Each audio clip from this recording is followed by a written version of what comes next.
السلام علیکم dear novel readers, امید ہے آپ سب خیریت سے ہوں گے۔ ایک اور انٹرسٹنگ ناول کے ساتھ ہم آپ کی خدمت میں حاضر ہیں۔ ناول پسند آئے تو لائک اور کمنٹ کر کے چینل کو سبسکرائب لازمی کریں۔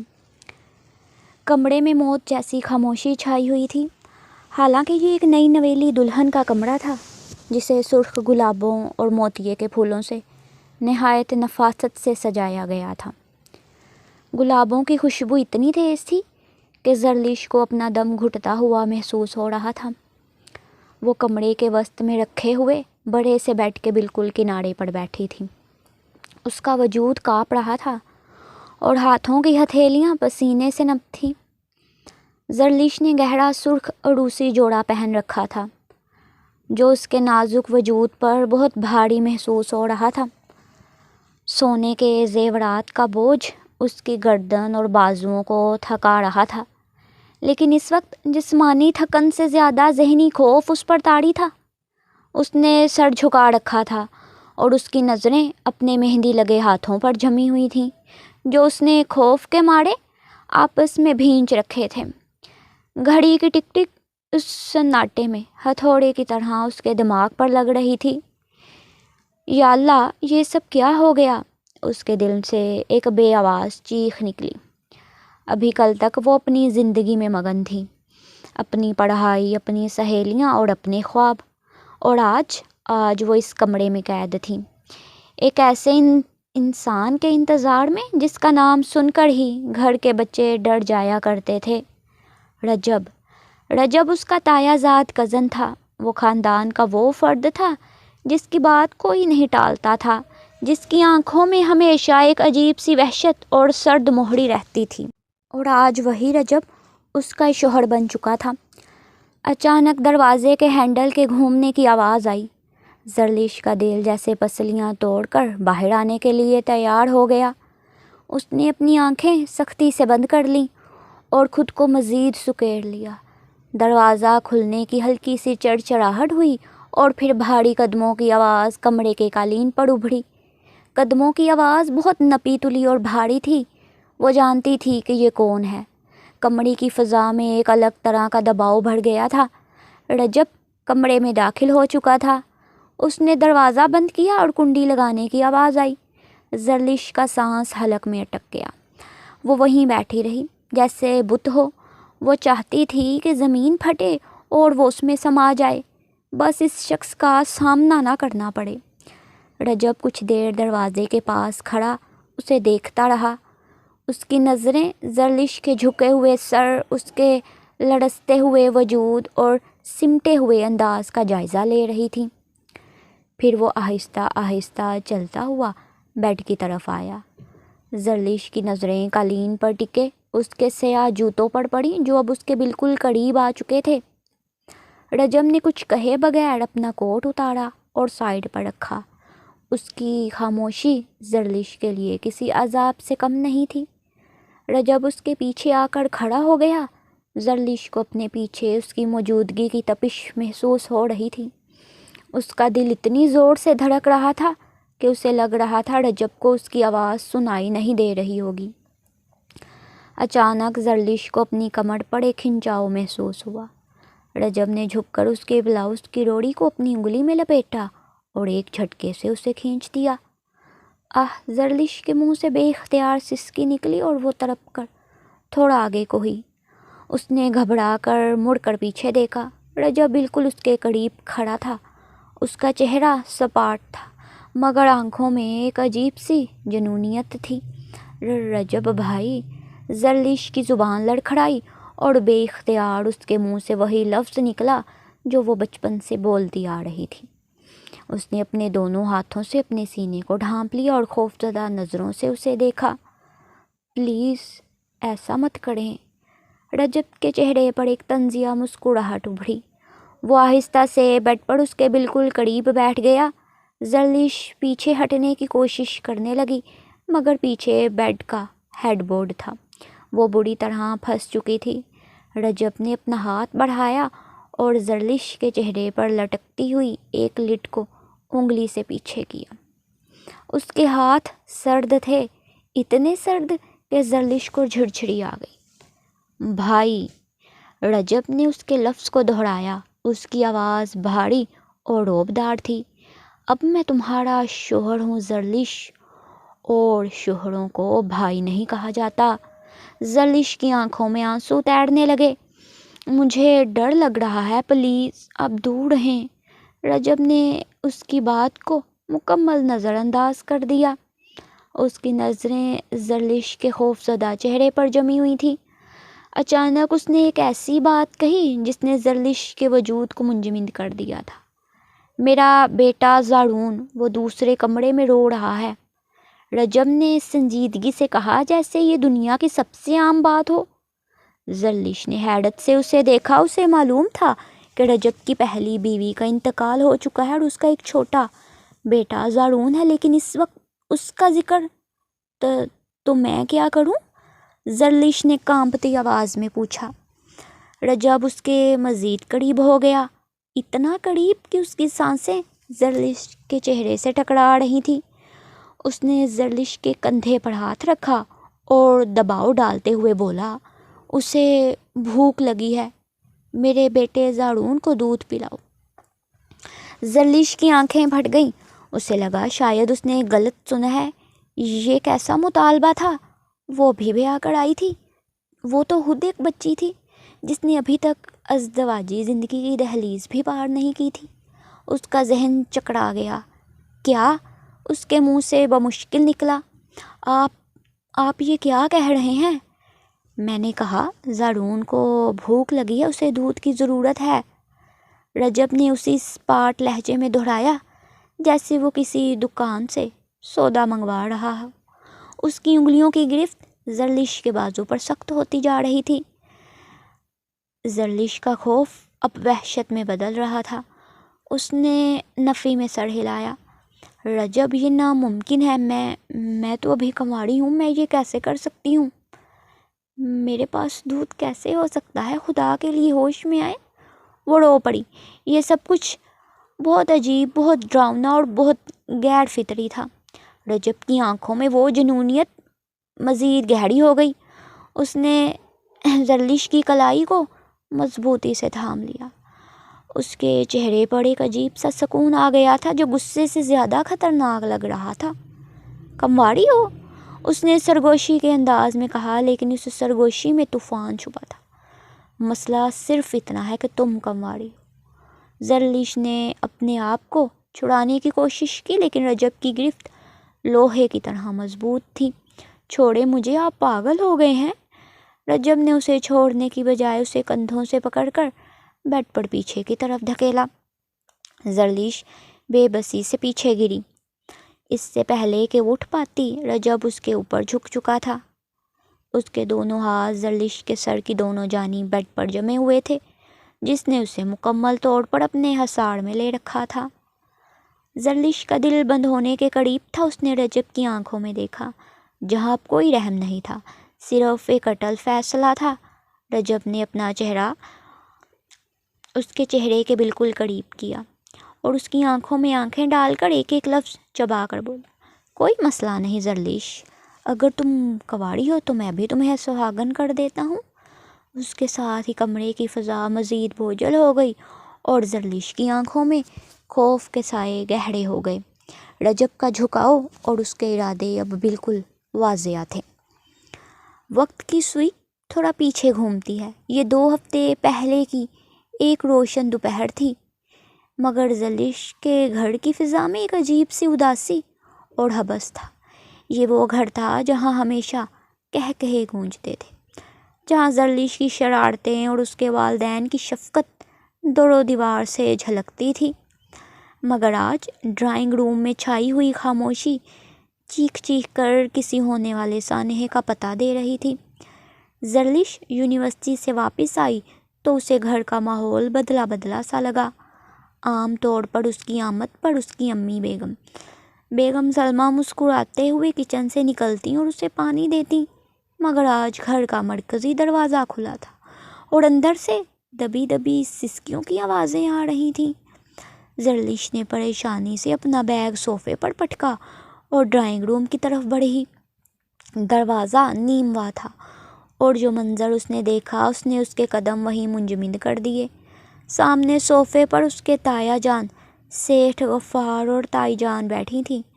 تائی جان کا چہرہ آنسوؤں سے تر تھا اور وہ دوپٹے سے بار بار اپنی آنکھیں پونچھ رہی تھیں۔ ان کے سامنے زرلش کے والدین اسلم صاحب اور سلمہ بیگم سر جھکائے ایسے بیٹھے تھے جیسے کسی بہت بڑے بوجھ تلے دب گئے ہوں۔ بھابھی، میں آپ کے آگے ہاتھ جوڑتی ہوں۔ تائی جان کی آواز بڑھا گئی اور انہوں نے اچانک اپنا ہاتھ آگے بڑھا کر سلمہ بیگم کے گھٹنوں کو چھو لیا۔ میری نسل کو بچا لیں، میرا پوتا یتیم ہو گیا ہے، اس معصوم کی طرف دیکھیں۔ زرلش دروازے کی اوٹ میں چھپ گئی۔ اس کا دل تیزی سے دھڑکنے لگا۔ پوتا زارون، ہاں اسے یاد تھا کہ 2 ماہ پہلے رجب بھائی کی بیوی کا انتقال بچے کی پیدائش کے دوران ہو گیا تھا۔ وہ خاندان کا ایک افسوسناک واقعہ تھا، لیکن آج اس کا ذکر یہاں کیوں ہو رہا تھا؟ سلمہ بیگم نے تڑپ کر تائی جان کے ہاتھ اپنے گھٹنوں سے ہٹائے۔ آپ یہ کیا کہہ رہی ہیں آپا؟ زرلش ابھی بچی ہے، صرف 20 سال کی ہے وہ، ابھی تو اس کی یونیورسٹی بھی ختم نہیں ہوئی۔ اور رجب اس سے عمر میں کتنا بڑا ہے، اور پھر وہ ایک بچے کا باپ ہے۔ میں اپنی پھول جیسی بچی کو کیسے اس امتحان میں ڈال دوں؟ اسلم صاحب بھی بول پڑے۔ ان کے لہجے میں بے بسی تھی، مگر ایک باپ کی طرف بھی۔ بھائی صاحب، آپ میرے بڑے ہیں، میں نے ہمیشہ آپ کا احترام کیا ہے، مگر یہ رشتہ، یہ جوڑ مناسب نہیں ہے۔ زرلش کے ابھی کھیلنے کودنے کے دن ہیں، وہ اتنی بڑی ذمہ داری کیسے اٹھائے گی؟ رجب کا مزاج ہم سب جانتے ہیں، وہ سخت ہے، غصیلا ہے، میری نازک سی بچی وہاں مرجھا جائے گی۔ تایا غفار نے گہری سانس لی اور سنجیدگی سے اسلم صاحب کی طرف دیکھا۔ ان کی آواز میں حکم بھی تھا اور ایک عجیب سی منطق بھی۔ اسلم، بیٹیوں کے نصیب تو ویسے بھی دوسرے گھروں میں ہوتے ہیں۔ میں جانتا ہوں رجب سخت مزاج ہے، لیکن وہ میرا بیٹا ہے، اور سب سے بڑھ کر زارون کی بات ہے۔ تایا جان رکے اور پھر انہوں نے وہ بات کہی جس نے کمرے میں موجود ہر شخص کو لاجواب کر دیا۔ دیکھو اسلم، زارون صرف 2 ماہ کا ہے، اسے ماں کی ضرورت ہے۔ اگر ہم رجب کی شادی کسی باہر کی لڑکی سے کریں گے تو کیا وہ اس یتیم بچے کو اپنائے گی؟ سوتیلی ماں کبھی سگی نہیں ہوتی، وہ میرے پوتے کو دھتکار دے گی، اسے وہ محبت نہیں دے گی جو اس کا حق ہے۔ لیکن زرلش اس کا اپنا خون ہوگی، وہ ہمارے گھر کی بیٹی ہے، وہ زارون کو کبھی تکلیف نہیں دے گی۔ تائی جان نے پھر رونا شروع کر دیا۔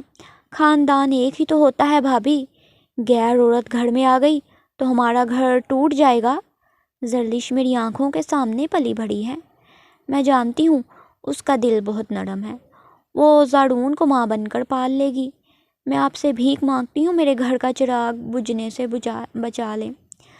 رجب تو دیوانہ ہو چکا ہے، بیوی کے جانے کے بعد اسے بھی سنبھالنے کے لیے کوئی اپنا ہی چاہیے۔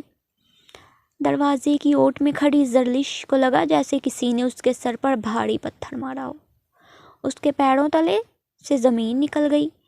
کیا اس کی زندگی، اس کے خواب، اس کی تعلیم، سب کچھ صرف اس لیے قربان کیا جا رہا تھا کیونکہ کسی اور کے بچے کو ماں کی ضرورت تھی؟ کیا اس کی اپنی کوئی شناخت نہیں تھی؟ صرف ایک اچھی سوتیلی ماں بننے کے لیے اس کا انتخاب کیا جا رہا تھا؟ سلمہ بیگم کی آواز اب کمزور پڑ چکی تھی۔ لیکن آپا، زرلش کیا کہے گی؟ اس نے تو بھی زندگی دیکھی ہی نہیں۔ زرلش وہی کرے گی جو اس کے والدین کہیں گے، تایا جان نے فیصلہ کن انداز میں کہا۔ اسلم، میں نے آج تک تم سے کچھ نہیں مانگا۔ جب ابا جی فوت ہوئے تھے تو میں نے جائیداد کا بڑا حصہ تمہارے نام کر دیا تھا تاکہ تمہیں پریشانی نہ ہو۔ میں نے ہمیشہ تمہیں بیٹے کی طرح چاہا۔ آج میں تم سے اپنی بہو مانگ رہا ہوں، اپنے پوتے کی زندگی مانگ رہا ہوں۔ کیا تم اپنے بڑے بھائی کو خالی ہاتھ بھیجو گے؟ یہ آخری وار تھا۔ خاندانی احسانات اور بڑے بھائی کا رتبہ۔ اسلم صاحب کی گردن جھک گئی، ان کی آنکھوں میں آنسو آ گئے۔ لیکن وہ جانتے تھے کہ اب انکار کی گنجائش ختم ہو چکی ہے۔ ہمارے معاشرے میں بڑوں کا مان رکھنے کے لیے اکثر چھوٹوں کی خوشیوں کا گلا گھونٹ دیا جاتا ہے، اور آج وہی ہو رہا تھا۔ جیسے آپ کی مرضی بھائی صاحب، اسلم صاحب کی آواز میں شکست کی گونج تھی۔ اگر میری بیٹی کی قربانی سے آپ کے گھر کا سکون واپس آتا ہے تو مجھے منظور ہے۔ زرلیش کے منہ سے بے اختیار ایک سسکی نکلی اور وہ بھاگتی ہوئی اپنے کمرے میں چلی گئی۔ اس نے دروازہ بند کیا اور بیڈ پر گر کر پھوٹ پھوٹ کر رونے لگی۔ کچھ دیر بعد دروازہ کھلا اور سلمیٰ بیگم اندر داخل ہوئیں۔ ان کی آنکھیں سوجھی ہوئی تھیں۔ وہ چل کر زرلیش کے پاس آئیں اور اس کے سر پر ہاتھ رکھا۔ زرلیش نے جھٹکے سے ماں کا ہاتھ ہٹایا اور اٹھ کر بیٹھ گئی۔ کیوں امی؟ وہ چیخی۔ اس کی آواز میں درد اور غصہ دونوں تھے۔ آپ نے بابا کو روکا کیوں نہیں؟ آپ مجھے اس جلاد کے حوالے کر رہی ہیں رجب بھائی، جن سے میں بات کرتے ہوئے بھی ڈرتی ہوں۔ آپ میری شادی ان سے کر رہی ہیں، اور وہ بھی صرف اس لیے کہ ان کے بچے کو آیا کی ضرورت ہے۔ سلمیٰ بیگم نے بیٹی کو سینے سے لگا لیا اور خود بھی رونے لگیں۔ میری جان، میں کیا کرتی، تیرے بابا مجبور ہو گئے تھے۔ تیرے تایا نے اپنی پگڑی ہمارے قدموں میں رکھ دی۔ وہ کہہ رہے تھے کہ باہر کی عورت زارون کو مار ڈالے گی۔ ہم ایک ہی خاندان ہیں بیٹا، انکار کرتے تو رشتہ داریاں ٹوٹ جاتی، باتیں بنتی۔ تو رشتہ داریاں بچانے کے لیے آپ مجھے ذبح کر رہی ہیں؟ زرلیش نے ماں کی آنکھوں میں دیکھا۔ میری پڑھائی کا کیا ہوگا؟ میرے خوابوں کا کیا ہوگا؟ میں تو ابھی خود بچی ہوں، میں 2 ماہ کے بچے کو کیسے سنبھالوں گی؟ بیٹیاں تو پیدا ہی قربانی کے لیے ہوتی ہیں زرلیش۔ سلمیٰ بیگم نے وہ روایتی جملہ کہا جس نے صدیوں سے عورتوں کے منہ بند کیے تھے۔ شاید اللہ نے تیرے نصیب میں یہی لکھا تھا۔ ہو سکتا ہے زارون کی خدمت کرنا ہی تیری جنت کا راستہ ہو۔ رجب امیر ہے، کھاتا پیتا گھرانہ ہے، تجھے راج کرائے گا۔ بس تھوڑا غصے کا تیز ہے، وہ تو مرد ہوتے ہی ہیں۔ وقت کے ساتھ سب ٹھیک ہو جائے گا۔ زرلیش خاموش ہو گئی۔ اسے سمجھ آ گئی تھی کہ اب بحث کا کوئی فائدہ نہیں۔ اس کے باپ کی زبان اور خاندان کی نام نہاد عزت کا سوال تھا۔ اس نے دیکھا کہ اس کے والدین کس قدر دباؤ میں ہیں، کیسے اسلم صاحب نظریں چراتے پھر رہے ہیں کیونکہ وہ اپنی بیٹی سے شرمندہ تھے۔ اگلے چند دن زرلیش کے لیے کسی قیامت سے کم نہیں تھے۔ گھر میں شادی کی تیاریاں شروع ہو گئیں، لیکن ماحول شادی والا نہیں بلکہ کسی سوگ والا تھا۔ زرلیش خاموش ہو چکی تھی۔ اس نے یونیورسٹی جانا چھوڑ دیا، سہیلیوں کے فون اٹھانا بند کر دیے۔ اسے یوں لگ رہا تھا جیسے اسے کسی قربان گاہ کی طرف لے جایا جا رہا ہے۔ ایک رات مہندی کی رسم سے پہلے تائی جان زرلیش کے کمرے میں آئیں۔ وہ بہت خوش لگ رہی تھیں، شاید اس لیے کہ ان کا مشن کامیاب ہو گیا تھا۔ ان کے ہاتھ میں سونے کا ایک بھاری سیٹ تھا۔ میری پیاری بہو، انہوں نے سیٹ زرلیش کے سامنے رکھا، یہ ہماری خاندانی نشانی ہے۔ دیکھنا، تم رجب کو خوش کر دو گی تو وہ تمہیں پلکوں پر بٹھائے گا۔ بس ایک بات یاد رکھنا، رجب کے لیے اس وقت دنیا میں سب سے اہم چیز زارون ہے۔ اگر تم نے زارون کو ماں کا پیار دیا تو رجب تمہارا غلام ہو جائے گا۔ زرلیش نے کھالی کھالی نظروں سے اس زیور کو دیکھا۔ یہ سونے کا ہار اسے کسی پھانسی کے پھندے جیسا لگ رہا تھا۔ تائی امی، زرلیش نے دھیمی آواز میں کہا، کیا رجب بھائی سے شادی سے خوش ہیں؟ تائی جان کے چہرے پر ایک لمحے کے لیے سایہ سایہ، پھر وہ مسکرائیں، لیکن وہ مسکراہٹ مصنوعی تھی۔ مردوں کو کیا پتہ ہوتا ہے کہ ان کے لیے کیا بہتر ہے؟ وہ بھی صدمے میں ہے اس لیے چپ ہے، لیکن جب وہ تمہیں دیکھے گا، تمہاری خدمت دیکھے گا تو خوش ہو جائے گا۔ ماں باپ کبھی اولاد کا برا نہیں چاہتے۔ زرلیش سمجھ گئی کہ رجب کی رضامندی بھی شاید زبردستی ہی لی گئی ہے، یا پھر اس نے صرف بچے کی خاطر ہاں کی ہے۔ 2 ناخوش لوگوں کو ایک بندھن میں باندھا جا رہا تھا، اور اس کی بنیاد ایک معصوم بچہ تھا۔ شادی کا دن آ گیا۔ زرلیش کو سرخ جوڑے میں سجایا گیا۔ جب اسے آئینہ دکھایا گیا تو اسے اپنا عکس اجنبی لگا۔ بھاری میک اپ کے پیچھے اس کی معصومیت چھپ گئی تھی، اور زیورات کی چمک کے پیچھے اس کی آنکھوں کی ویرانی۔ رخصتی کے وقت جب وہ اپنے باپ کے گلے لگی تو اسلم صاحب پھوٹ پھوٹ کر رو پڑے۔ مجھے معاف کر دینا گڑیا، انہوں نے سرگوشی کی۔ میں ایک کمزور باپ ثابت ہوا، میں اپنے بھائی کے احسانوں کے بوجھ تلے دب گیا تھا۔ زرلش نے باپ کے آنسو پونچھے، اور پہلی بار ان چند دنوں میں اس کے چہرے پر ایک عجیب سا سکون نظر آیا، وہ سکون جو مایوسی کی انتہا کے بعد آتا ہے۔ نہیں بابا، آپ کمزور نہیں ہیں، آپ نے وہی کیا جو خاندان کے لیے بہتر تھا۔ میں کوشش کروں گی کہ آپ کا سر کبھی نہ جھکے۔ گاڑی میں بیٹھتے وقت اس نے آخری بار اپنے گھر کی طرف دیکھا۔ اس کا بچپن، اس کی بے فکری، اس کی آزادی، سب وہیں دہلیز پر رہ گئے تھے۔ اب وہ زرلش نہیں تھی، اب وہ رجب کی بیوی اور زاڑون کی سوتیلی ماں تھی۔ گاڑی جب رجب کی کوٹھی کے گیٹ سے اندر داخل ہوئی تو زرلش کے دل میں ایک انجانا خوف بیٹھ گیا۔ اسے معلوم نہیں تھا کہ اندر اس کا استقبال کیسے ہوگا۔ کیا رجب اسے قبول کرے گا یا وہ صرف بچے کی آیا بن کر رہ جائے گی؟ اسے کمرے میں لا کر بٹھا دیا گیا، وہی کمرہ جہاں وہ بیٹھی کانپ رہی تھی۔ تائی جان اور کزنز اسے چھوڑ کر جا چکی تھی۔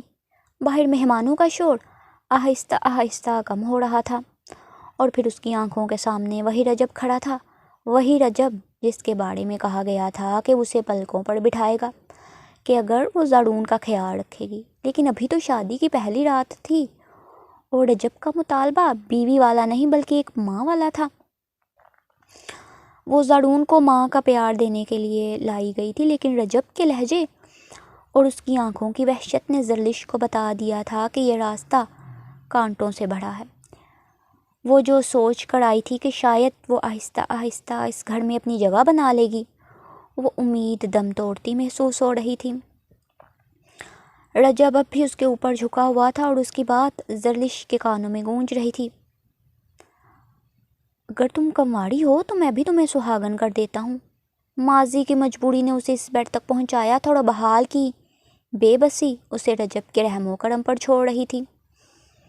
اس کے والدین نے اسے خاندان کی عزت بچانے کے لیے بھیجا تھا، مگر یہاں اس کی عزت اور نفس ایک امتحان سے گزرنے والے تھے۔ کمرے میں زاڑون کے رونے کی دھیمی آواز کہیں دور سے سنائی دینے لگی، جیسے وہ بھی اپنی نئی ماں کو پکار رہا ہو، اس بات سے بے خبر کہ اس کی وجہ سے ایک لڑکی کی زندگی کس طوفان کی زد میں آ چکی ہے۔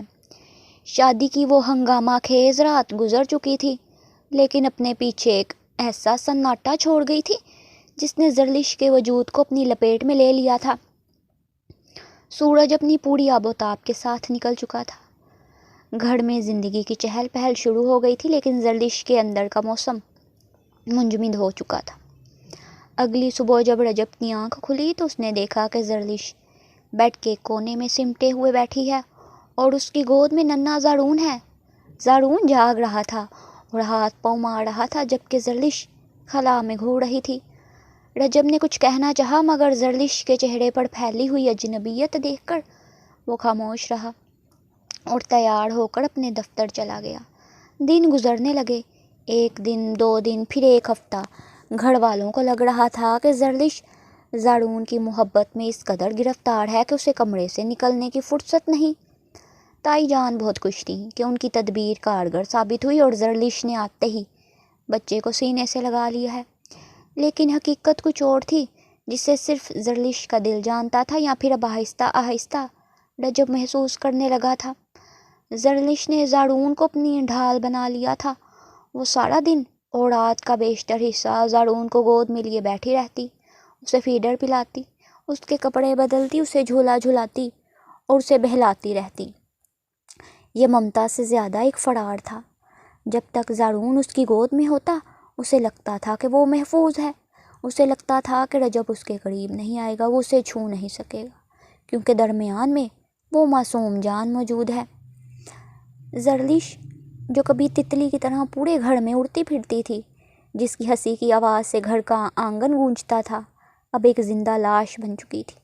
اس کی آواز جیسی کہیں گم ہو گئی تھی، وہ صرف ضرورت کے وقت منہ کھولتی، اور وہ بھی صرف جی یا نہیں تک محدود تھا۔ اس کی آنکھوں کے گرد ہلکے ہلکے ہلکے پڑ گئے تھے اور رنگت زرد پڑنے لگی تھی۔ رجب شام کو گھر لوٹتا تو اسے امید ہوتی کہ شاید آج حالات کچھ بہتر ہوں گے، شاید آج وہ زرلش کو مسکراتا ہوا دیکھے گا۔ لیکن جب وہ کمرے کا دروازہ کھولتا تو منظر ہمیشہ ایک جیسا ہوتا۔ کمرے میں مدھم روشنی ہوتی، زرلش بیڈ پر یا صوفے پر بیٹھی زارون کو تھپک رہی ہوتی۔ رجب کے اندر داخل ہوتے ہی اس کا جسم ایک لمحے کے لیے اکڑ جاتا اور وہ زارون کو مزید زور سے اپنے سینے کے ساتھ بھینچ لیتی۔ وہ نظر اٹھا کر رجب کی طرف نہیں دیکھتی تھی، بلکہ اپنی ساری توجہ بچے پر مرکوز کر دیتی تھی، جیسے وہ دنیا کا سب سے اہم کام کر رہی ہو۔ ایک شام رجب جلدی گھر آ گیا۔ وہ کمرے میں داخل ہوا تو زرلش زارون کو کندھے سے لگائے ٹہل رہی تھی۔ زارون رو رہا تھا اور زرلش اسے چپ کروانے کی کوشش کر رہی تھی۔ رجب نے ٹائی ڈھیلی کرتے اس کی طرف دیکھا۔ کیا ہوا؟ رو کیوں رہا ہے یہ؟ زرلش نے رجب کی طرف نہیں دیکھا، بس دھیمی آواز میں بولی۔ شاید پیٹ میں درد ہے۔ اس کی آواز اتنی مدھم اور سپاٹ تھی کہ رجب کو چبھن محسوس ہوئی۔ رجب قریب آیا اور ہاتھ بڑھایا۔ لاؤ مجھے دو، میں دیکھتا ہوں۔ جیسے ہی رجب نے ہاتھ بڑھایا، زرلش نے خوف زدہ ہو کر ایک قدم پیچھے ہٹا لیا۔ اس کی آنکھوں میں ایک لمحے کے لیے وہی خوف لہرایا جو شادی کی پہلی رات رجب نے دیکھا تھا۔ وہ خوف جیسے وہ رجب کو کوئی درندہ سمجھ رہی ہو۔ رجب کا ہاتھ ہوا میں معلق رہ گیا۔ اس لمحے نے رجب کو اندر تک ہلا دیا۔ وہ اس کا شوہر تھا اور اس بچے کا باپ تھا، لیکن زرلش اسے بچے کے قریب بھی نہیں آنے دینا چاہتی تھی، یا شاید وہ خود رجب کے قریب نہیں آنا چاہتی تھی۔ زرلش، رجب نے نرمی سے پکارا، میں تمہیں کھا نہیں جاؤں گا، بچہ ہے میرا، دو اسے۔ زرلش نے نظریں جھکا لی اور کانپتے ہاتھوں سے زارون کو رجب کی طرف بڑھا دیا۔ رجب نے بچے کو لیا، لیکن اس کی نظریں زرلش کے چہرے پر جمی رہیں۔ وہ سر جھکائے کھڑی تھی، انگلیاں آپس میں مڑوڑ رہی تھی۔ وہ لڑکی جس کے بارے میں سنا تھا کہ وہ بہت باتیں کرتی ہے، بہت شوق ہے، وہ اب اس کے سامنے ایک مجرم کی طرح کھڑی تھی۔ رجب نے زارون کو بہلاتے ہوئے پوچھا، تم ٹھیک ہو؟ کوئی پریشانی تو نہیں؟ زرلش نے نفی میں سر ہلایا۔ منہ سے ایک لفظ بھی نہیں نکلا۔ تم کچھ بولتی نہیں ہو؟ میں دیکھ رہا ہوں پچھلے کئی دنوں سے نہ تم نیچے جا کر امی کے پاس بیٹھی ہو، نہ کھانا کھانے ڈائننگ ٹیبل پر آتی ہو، بس اس کمرے میں قید ہو گئی ہو، کیوں؟ رجب کے لہجے میں تشویش تھی۔ زرلش خاموش رہی۔ اس کے پاس کہنے کو کچھ نہیں تھا، یا شاید کہنے کو بہت کچھ تھا مگر الفاظ ساتھ چھوڑ گئے تھے۔ وہ کیا کہتی؟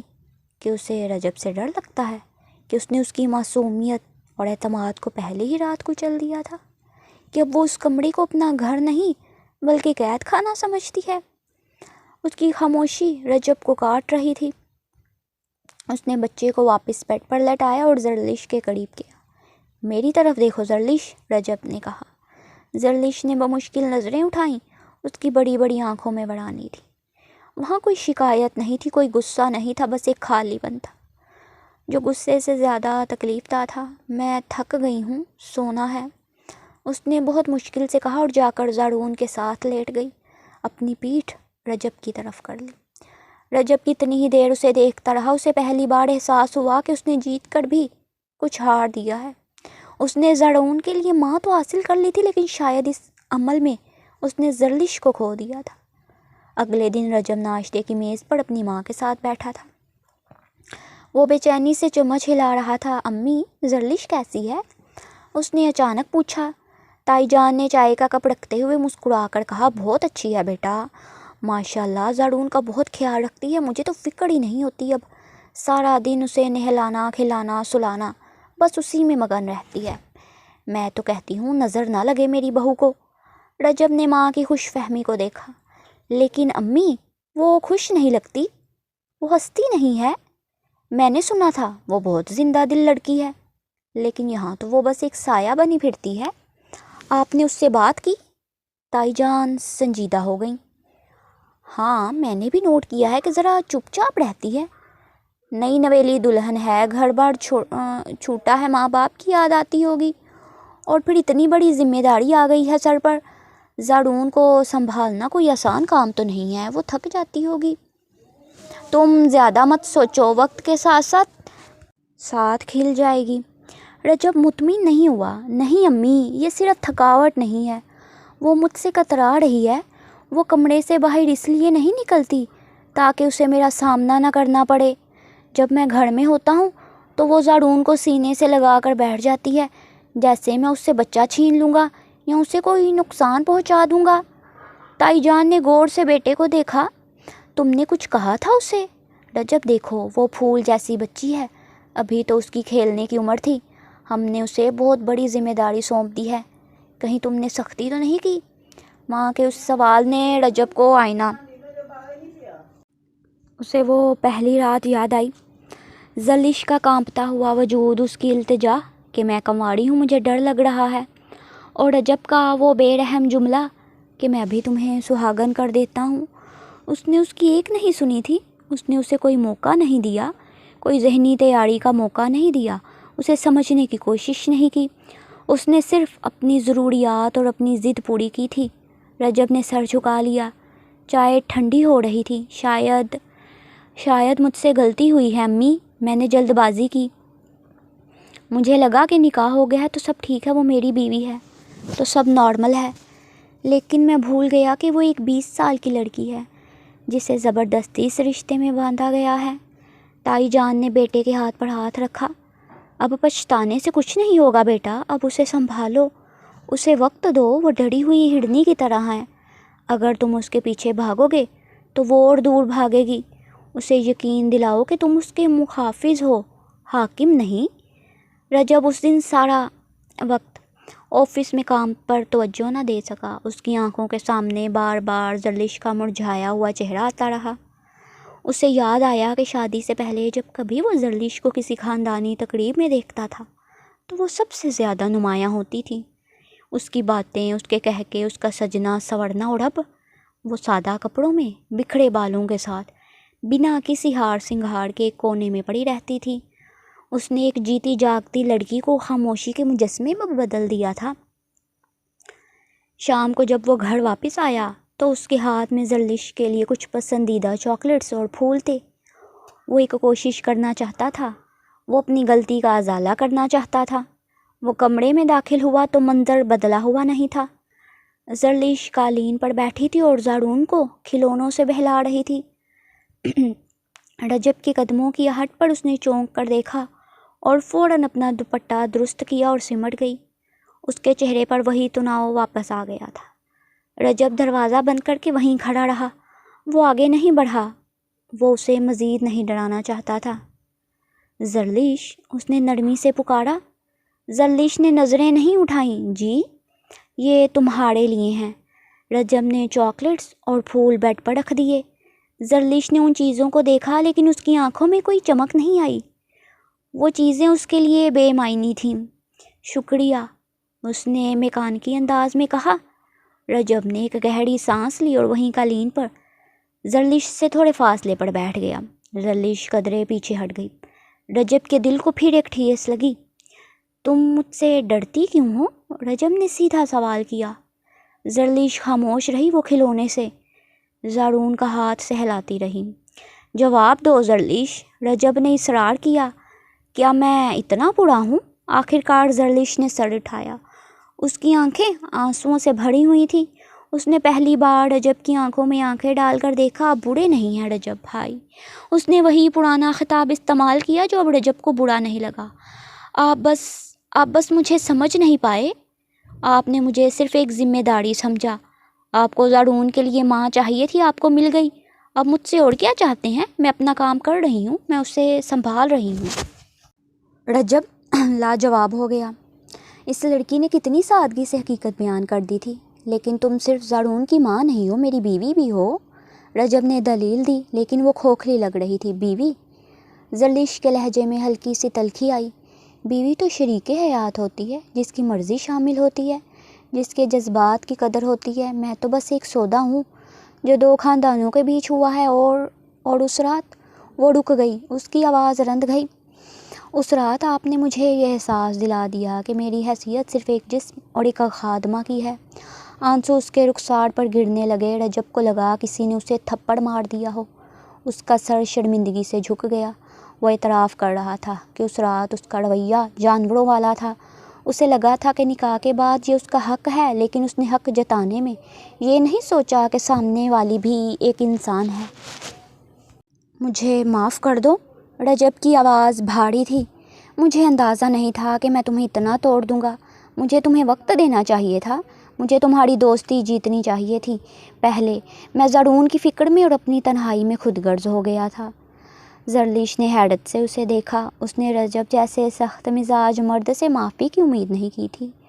اب کیا فائدہ، اس نے آہستہ سے کہا۔ جو کانچ ٹوٹنا تھا وہ ٹوٹ گیا، جوڑنے کی کوشش تو کر سکتا ہوں۔ رجب نے امید بھری نظروں سے اسے دیکھا۔ میں وعدہ کرتا ہوں اب میں تمہارے قریب تب تک نہیں آؤں گا جب تک تم خود نہیں چاہو گی۔ تم اس کمرے میں قید مت رہو، اپنی زندگی جیو، اپنی پڑھائی دوبارہ شروع کرو۔ زارون میرا بیٹا ہے، تمہاری ذمہ داری نہیں۔ زرلیش خاموشی سے اسے دیکھتی رہی۔ اسے یقین نہیں آ رہا تھا۔ کیا یہ وہی شخص تھا؟ رجب اٹھ کھڑا ہوا۔ تم آرام کرو، میں آج سے گیسٹ روم میں سوؤں گا۔ جب تک تم اس رشتے کو اور مجھے دل سے قبول نہیں کر لیتی میں تمہیں تنگ نہیں کروں گا۔ رجب نے تکیہ اٹھایا اور دروازے کی طرف بڑھا۔ جاتے جاتے وہ رکا اور مڑ کر بولا، اور پلیز اپنی ہنسی مت مارو، یہ گھر تمہاری ہنسی کے بغیر قبرستان لگتا ہے۔ رجب کمرے سے نکل گیا اور دروازہ بند کر دیا۔ زرلیش وہیں بیٹھی رہ گئی۔ کمرے کی فضا میں ابھی بھی اس کے الفاظ گونج رہے تھے۔ پہلی بار کئی دنوں کے بعد اسے اپنا سانس کچھ بحال ہوتا محسوس ہوا۔ اس نے زارون کو دیکھا جو اب سو چکا تھا۔ اس نے اسے بیڈ پر لٹایا اور خود بھی لیٹ گئی۔ خوف کی وہ شدید گرفت جو اس کے دل پر تھی کچھ ڈھیلی پڑ گئی تھی۔ اسے معلوم نہیں تھا کہ وہ رجب کو کبھی معاف کر پائے گی یا نہیں، یا کبھی اسے شوہر کے طور پر قبول کر پائے گی یا نہیں، لیکن آج رات اسے لگا کہ شاید قید خانے کا دروازہ تھوڑا سا کھلا ہے۔